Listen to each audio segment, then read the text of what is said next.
Buenas noches. Buenas noches, un gusto estar en tu programa.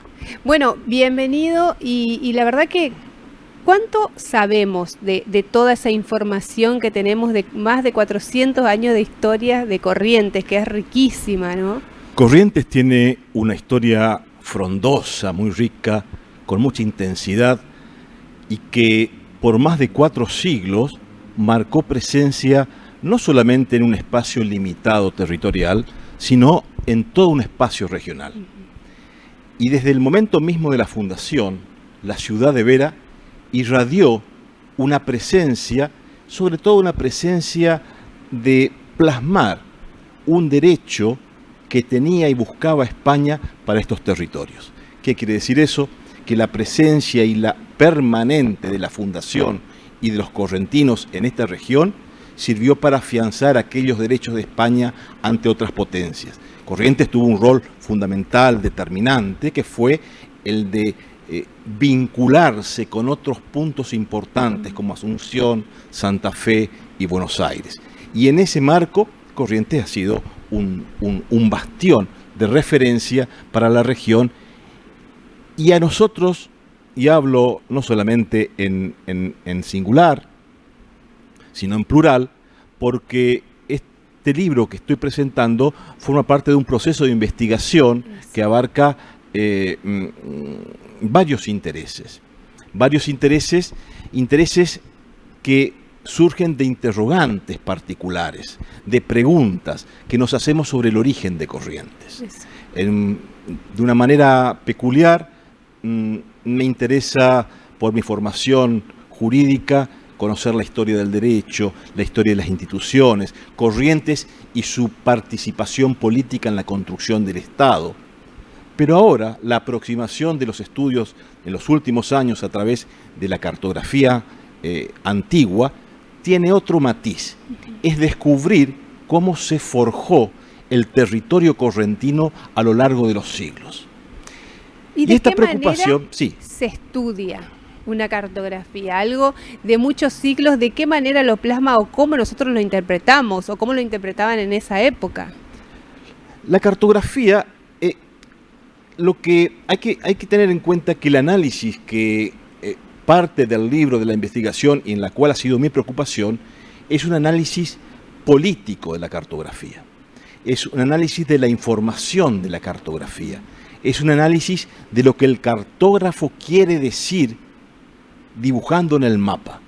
No es un análisis geográfico, no es la perspectiva de un análisis de la absorción de datos que hacen a la cuestión geográfica, sino a la cuestión política, de límites, de fronteras. Y esos mapas, y ahí viene la interpretación, lo hemos tomado como los mapas editados, mapas impresos, no mapas de puño y letra, porque los mapas manuscritos eran mapas personales que uno lo hacía y no lo reproducía. Pero en el siglo XVII y XVIII había un interés para difundir lo que yo quería que otro supiese, qué es lo que yo pretendía de ese territorio. A ver si lo puedo explicar de otra manera.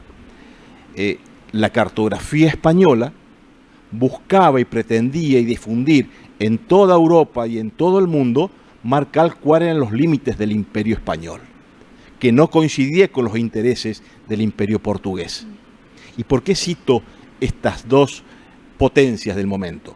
Porque estas dos potencias se disputaban estos territorios de la Cuenca del Plata y la cuestión fronteriza siempre fue conflictiva. Y Corrientes estuvo inserta en todo ese territorio de conflictividad.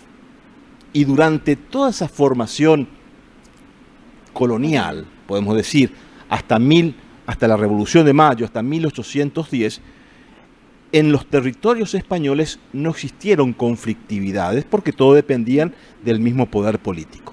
El problema surgió en el siglo XIX, cuando emergen las repúblicas, las nuevas repúblicas, y cada una de ellas pretende una jurisdicción distinta, un territorio diferente y un espacio para poder tener dominio. Y ahí comienza el conflicto. Y ahí como comienza todo. el conflicto que va a perdurar durante todo el siglo XIX. Aún más, la participación de Corrientes de la Argentina en conflictos internacionales, como fue la guerra contra el Paraguay entre 1865 y 1870, se va a dar principalmente por una cuestión de falta de demarcación de límites. Y a ver, ¿y cuál fue mi inquietud inicial en todo esto?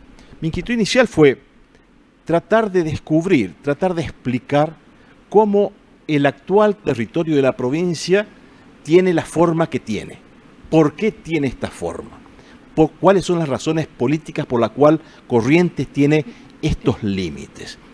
Y comencé a analizar el siglo XIX, que es el siglo en el cual me especialicé en la formación del estudio del Estado. ¿Y qué tiene que ver los mapas con el Estado o con el estudio del Estado?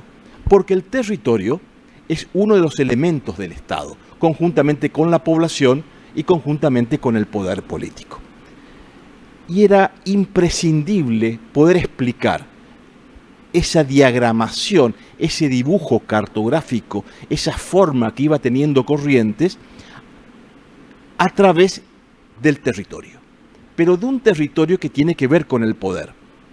Y me encontré con la sorpresa en el siglo XIX que indefectiblemente debía retroceder en el tiempo para poder explicar y tener respuestas a mis preguntas del siglo XIX.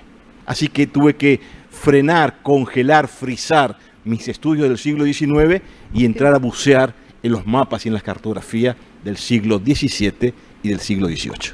¿Cuánto tiempo lleva esta investigación?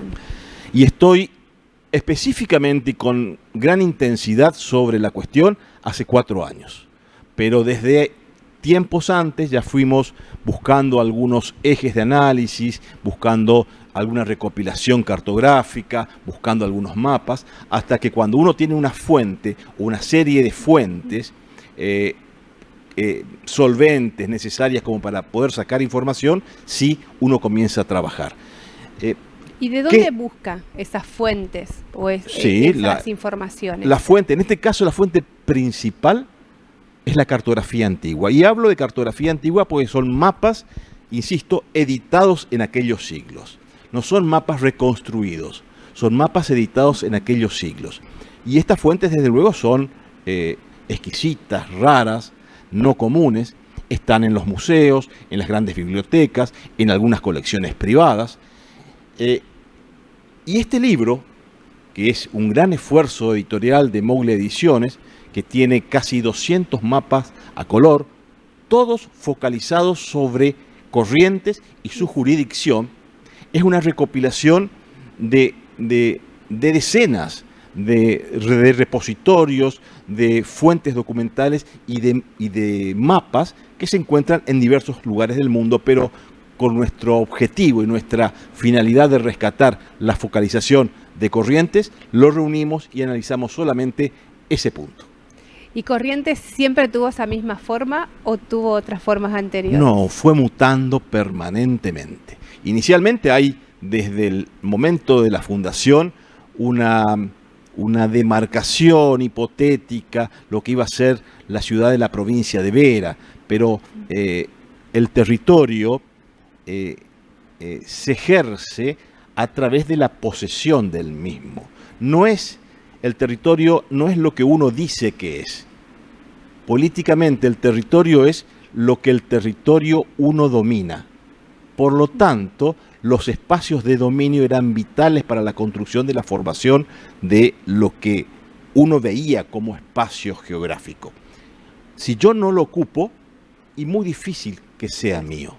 Entonces, la forma territorial va adquiriendo esa imaginativa de qué es el dibujo en el mapa, de acuerdo a dónde llega el dominio del poder político en ese territorio. Mientras yo no estoy en ese territorio, no tengo jurisdicción, no tengo poder y seguramente no va a ser mío. Y a eso vemos, ¿no? De todos los extranjeros que vinieron y colonizaban ciertas partes desérticas, los mandaban pero la idea era eso, ¿no? Colonizar todo. Desde luego. No importa de dónde sean, la cosa es que esté colonizado, que haya gente. Lo importante es la posesión del espacio, la posesión del dominio, y eso se manifiesta, se trasluce, se lee en los mapas, porque los mapas expresan cosas, los mapas hablan, nos dicen cosas que aquel que dibujó el mapa quiso manifestar con un interés, quiso manifestar con una vocación, quiso manifestar por una política en particular. Y ahí está. Algunos veían a la ciudad de Corrientes con su jurisdicción, algunos más acotada, otro más extensa, otro más conflictiva en la línea divisoria entre las jurisdicciones pretendidas entre españoles y portugueses.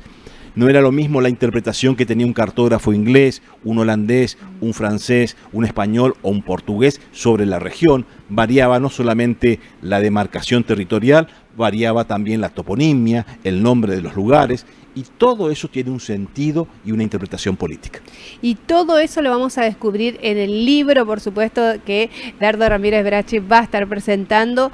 Y el título también. ¿Cómo va a quedar el título? El título es La ciudad de Vera de las Siete Corrientes y su construcción territorial. Es esa la idea, es describir cómo Corrientes fue armando su territorio, que después de el fragor, de la fundación, de sobrevivir y padecer lo que ha sido todo el proceso del derecho indiano, de la conquista y de la consolidación, las luchas civiles, el federalismo, la instalación de la república, a pesar de esos 400 años de existencia agitada de nuestra provincia, va a consolidar un territorio tal como lo conocemos hoy.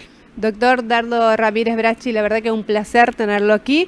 ¿De qué manera nos vamos a enterar cuándo esté disponible el libro o cómo lo pueden ver? El libro está disponible a través, como he dicho hace unos minutos, de un gran esfuerzo editorial de Moule Ediciones. Moule Ediciones lo tiene a disposición del público. El libro formalmente se va a presentar en el mes de abril, dentro del marco de lo que es el mes de Corrientes, en la Facultad de Derecho, y seguramente entre la segunda y la tercera semana de abril del 2024. Doctor, muchísimas gracias. Gracias a vos. Muy bien, nosotros nos vamos nuevamente a una breve pausa porque